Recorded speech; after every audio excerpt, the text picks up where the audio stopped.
Hello student, आप कैसे Hindi classes में आपका स्वागत है। आज जो पाठ पढ़ाने जा रहे हैं वह व्याकरण से है। पाठ का नाम रस है। रस से तात्पर्य काव्य का आनंद प्राप्त करने से है। जब हम किसी कहानी, कविता, नाटक, उपन्यास आदि को पढ़ते हैं या देखते हैं या सुनते हैं, तब पाठक, श्रोता या दर्शक को जिस सुख, दुख एवं आनंद की अनुभूति होती है वही काव्य में रस कहलाता है। आचार्य भरत मुनि ने रस की निष्पत्ति का मुख्य सूत्र इस प्रकार दिया है: विभावानुभाव व्यभिचारी संयोगाद्रस निष्पत्ति। अर्थात विभाव का अर्थ होता है भाव उत्पन्न करने के साधन, अनुभाव का अर्थ होता है पात्रों की चेष्टाएं, व्यभिचारी का अर्थ होता है अनेकानेक भाव। भावों के संयोग से रस की निष्पत्ति होती है।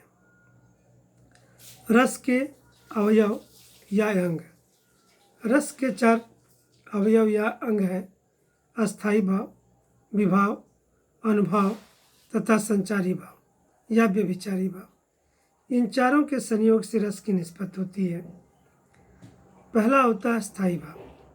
प्रत्येक मनुष्य के चित्त में प्रेम, दुख, क्रोध, आश्चर्य, उत्साह आदि भाव अस्थायी रूप से विद्यमान रहते हैं।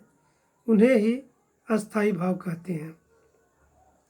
अस्थायी भाव हमारे हृदय में छिपे होते हैं तथा ये अनुकूल वातावरण उपस्थित होने पर स्वयं ही जागृत हो उठते हैं। दूसरा होता है विभाव। विभाव से अभिप्राय उन वस्तुओं एवं विषयों के वर्णन से है जिनके प्रति सहृदय के मन में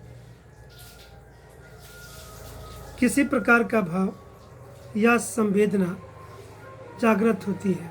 अर्थात भाव के जो कारण होते हैं उन्हें विभाव कहते हैं।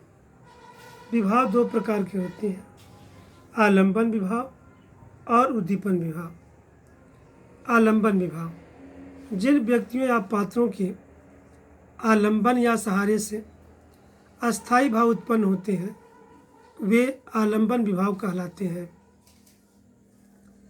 आलंबन के भी 2 प्रकार होते हैं: आश्रय और विषय। आश्रय जिस व्यक्ति के मन में रति, प्रेम, करुणा, शोक आदि विभिन्न भाव उत्पन्न होते हैं उसे आश्रय आलंबन कहते हैं। विषय जिस वस्तु या व्यक्ति के लिए आश्रय के मन में आदि विभिन्न भाव उत्पन्न होते हैं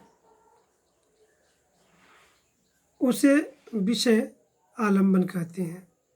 जिस वस्तु या व्यक्ति के लिए आश्रय के मन में भाव उत्पन्न होते हैं उसे विषय आलंबन कहते हैं। उदाहरण के लिए, यदि राम के मन में सीता के प्रति रति का भाव जागृत होता है तो राम आश्रय होंगे और सीता विषय। उसी प्रकार यदि सीता के मन में राम के प्रति रति भाव उत्पन्न हो तो सीता आश्रय और राम विषय होंगे। उद्दीपन आश्रय के मन में उत्पन्न हुई अस्थायी भाव को और तीव्र करने वाले विषय की बाहरी चेष्टाएं और बाह्य वातावरण को उद्दीपन विभाव कहते हैं। जैसे दुष्यंत शिकार खेलते हुए ऋषि कण्व के आश्रम में पहुंच जाते हैं। वहां वे शकुंतला को देखते हैं। शकुंतला को देखकर दुष्यंत के मन में आकर्षण या रति भाव उत्पन्न होता है। उस समय शकुंतला की शारीरिक चेष्टाएं दुष्यंत के मन में रतिभाव को और अधिक तीव्र करती हैं। तीसरा, अनुभाव।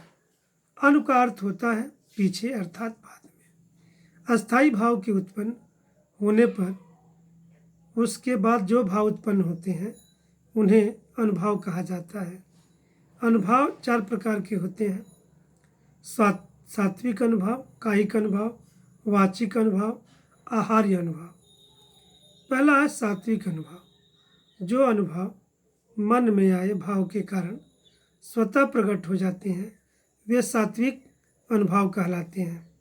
दूसरा, कायिक अनुभव। शरीर में होने वाले अनुभव कायिक है। वाचिक अनुभव।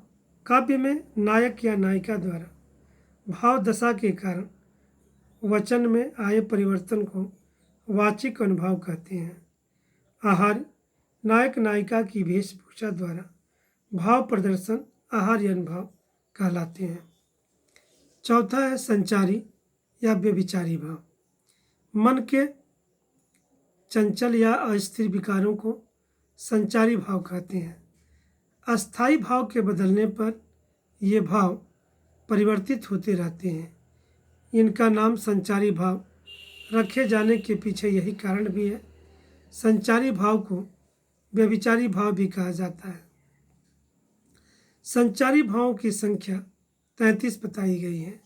इनमें से मुख्य संचारी भाव है शंका, निद्रा, मद, आलस्य, दीनता, चिंता, मोह, स्मृति, धैर्य, लज्जा, चपलता, आवेग, हर्ष, गर्व, विषाद, उत्सुकता, उग्रता, त्रास आदि।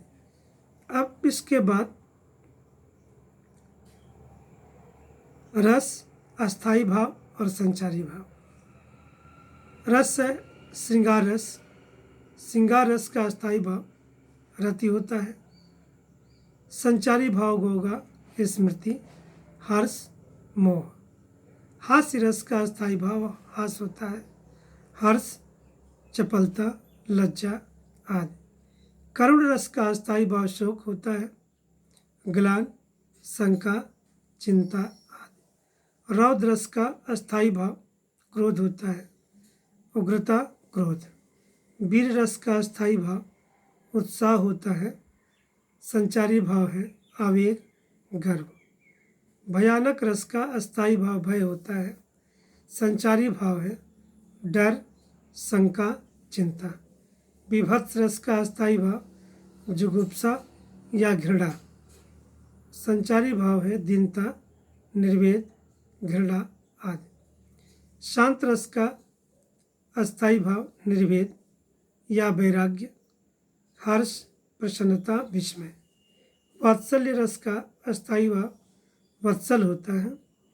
वत्सलता, हर्ष ये संचारी भाव है।